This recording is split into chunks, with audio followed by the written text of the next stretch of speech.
Hello guys, in today's video I'm going to show you how to view progress and insights in Finch.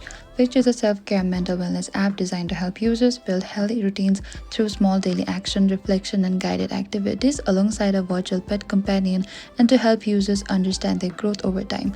Finch provides progress and insights which can show how consistently you complete goals, reflect on your mood and engage in self-care. And in this guide you will learn how to view your progress and insights in the Finch app step by step.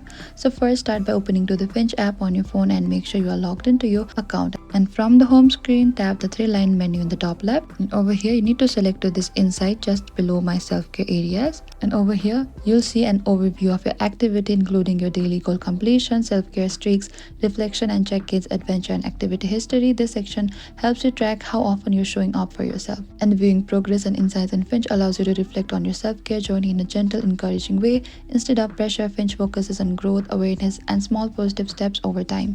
Thank you for watching this video. I hope I could help you. Don't forget to like and share, and if you have any trouble or confusion, please comment down below and we will reach out to you very soon.